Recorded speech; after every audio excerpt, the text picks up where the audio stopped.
Shalom, selamat siang. Kita ada di Yestoy Revival dan ini adalah tayangan langsung Bapak Ibu Saudara dari Kota Malang. Dan puji Tuhan, bila saudara mendengar tayangan ini, mendengar saya menyapa saudara, boleh tulis di kolom chat, katakan amin, amin, amin, amin, amin. Bapak Ibu Saudara, kemarin saya sampaikan di Yestoy Revival bahwa Tuhan akan melakukan satu mujizat kesembuhan dan silakan yang mengalami itu WA saya. Dan saudara tahu, sepulang saya pulang dari tempat ini, ada yang WA saya, Pak, puji Tuhan, kakak saya habis operasi hipertiroid yang biasanya nggak bisa ngomong. Setelah operasi kok bisa ngomong dan dokter sampai heran. Dan saya percaya itu mujizat Tuhan, saya percaya itu pertolongan Tuhan. Dan kita berikan tepuk tangan sorak-sorai buat kemuliaan nama Tuhan. Oh, haleluya. Sebab hari ini saya percaya ada kuasa di dalam perkataan. Ini yang saya terus tanamkan bagi setiap jemaat, pelayan Tuhan, full timer, hamba-hamba Tuhan. Kita harus mulai merubah kata-kata kita. Saudara lemah ya, tapi kita ganti katanya. Saya belum kuat, tapi saya percaya Tuhan akan memberikan saya kekuatan. Nah, jadi yang kita akan dengar itu kata kuat, bukan lemah. Kalau saudara sakit, saudara ganti katanya. Saya percaya saya sembuh dari batuk saya. Artinya batuk itu sembuh. Pak, saya lagi sakit batuk. Dengar kata sakit, dengar kata batuk kita down. Tapi kita ganti, saya percaya saya sudah sembuh dari batuk saya. Ya memang karena kita sudah terbiasa ya, karena kita membiasakan sesuatu yang baru. Tetapi saudara, apa yang saya sampaikan itu adalah hal yang alkitabiah. Di mana Tuhan katakan apa? Iman timbul dari pendengaran. Pendengaran akan firman Tuhan. Di mana firman Tuhan katakan, mari kita sampaikan, mulut kita mengatakan berkat.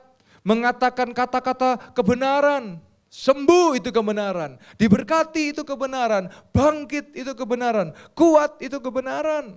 Jadi hari ini mari kita rubah perkataan kita. Jadi yang negatif mari kita rubah jadi positif.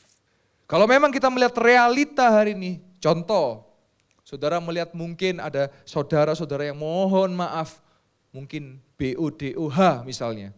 Ya saudara ngomong, saya percaya saudara saya pasti pintar. Jangan ngomong, ya ini saudara saya BODOH, ya jangan saudara.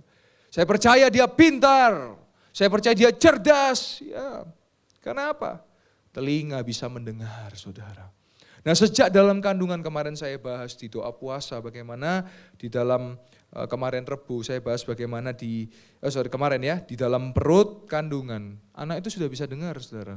Jadi perkatakan kata-kata positif, oh anakku berhasil, anakku pintar, anakku ganteng, anakku cantik, anakku diberkati Tuhan, iya. Jangan saudara ngelihat, yang ini, ya saudara. Sebab mulut kita punya kuasa, katakan amin. Mulut kita berkuasa saudara. Ya, mari sama-sama kita melihat ayat kesukaan kita semua ya, ayat terakhir. Matius 11 ayat yang kelima, ini ada lagunya saudara ya. Dikatakan apa? Orang buta melihat, orang lumpuh berjalan, orang kusta menjadi tahir, orang tuli mendengar, orang mati dibangkitkan, dan kepada orang miskin diberitakan kabar baik. Wow saudara. Jadi hari ini saudara melihat ya, kalau kita bedah ayat ini, buta itu negatif, tapi melihat itu positif. Jadi kita melihat bahwa di dalam negatif dirubah jadi positif. Ya, lumpuh itu negatif, berjalan itu positif. Kusta itu negatif, tahir itu positif. Tuli itu negatif, mendengar itu positif. Mati itu negatif, dibangkitkan itu positif. Dan yang terakhir miskin itu negatif, diberitakan kabar baik itu positif. Jadi firman mengajarkan bahwa mari kita rubah. Ya, rubah kata-kata kita. Ya, saya percaya hari ini ada kuasa dalam perkataan kita. Nah sebentar saya akan berdoa bagi saudara-saudara, saudara boleh tulis ya. Kalau saudara sudah mengalami kesembuhan, saudara tulis saya sudah sembuh. Tapi kalau saudara belum mengalaminya, saudara ganti katanya saya percaya saya sudah sembuh. Begitu supaya saya tahu bahwa saudara sudah atau dalam proses. Ya, karena kita percaya iman kita yang sanggup ya, iman kita yang bisa untuk membawa mujizat. Iman yang bisa mengadakan pertolongan Tuhan. Nah, sebelum lanjut saudara, sebelum saya akan bawa saudara ke dalam hadirat Tuhan. Saudara, ada satu hal yang saya juga mesti katakan, yaitu apa? Kehendak Tuhan, apapun yang Tuhan rancangkan itu selalu yang terbaik, walau kadang kita tidak mengerti. Tetapi Roh Kudus yang akan kita memberikan kita pengertian. Sebagai contoh, saudara, kita sudah berdoa buat sembuh. Ya. Tetapi ternyata yang terjadi Tuhan panggil misalnya. Saudara, ketika dipanggil dalam kondisi iman dalam Yesus, memang secara kemanusiaan kita bisa sedih, kita bisa mengalami down. Tapi ada satu hal yang positif, artinya apa? Tuhan memanggilnya dan tempat di sorga Tuhan sudah sediakan baginya. Artinya apapun yang terjadi, tetap kita mau berkata, Tuhan Yesus baik. Saudara boleh tulis di kolom chat, katakan, Tuhan Yesus baik, Tuhan Yesus baik, Tuhan Yesus baik. Terkadang kita tidak mengerti saudara, tapi Roh Kudus seperti dikatakan di Yohanes 14 ayat yang ke-26. Nanti Roh Kudus yang akan memberikan kita pengertian, yang akan mengajarkan segala sesuatu kepada kita.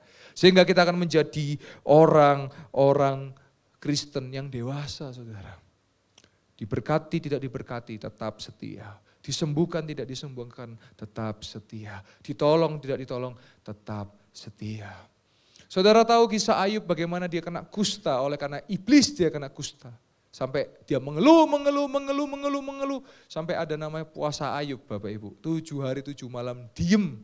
Gak ngomong sama sekali, satu kata tidak. Bahkan mungkin tidak menelan ludah itu ya, karena diem saja. Artinya apa? Hati-hati dengan mulut kita. Ya, seringkali kita dikecewakan manusia, tapi kita kecewanya sama Tuhan. Yo jangan saudara ya. Saya selalu belajar, kalau saya melihat manusia, pasti manusia itu masih mengecewakan. Bahkan saya pun bisa mengecewakan. Tapi kita harus pandang Tuhan, pandang Yesus.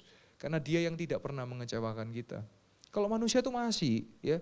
Nah kalau saudara dikecewakan manusia, berarti saudara bersyukur masih hidup. Ya. Kapan saudara tidak dikecewakan manusia? Ya saat saudara di liang kubur, itu sampai saudara gak dikecewakan. Karena apa? Ketika saudara percaya Yesus, maka tidak ada lagi penderitaan dan surga kekal. Itu kita terima di dalam nama Yesus. Haleluya, puji Tuhan.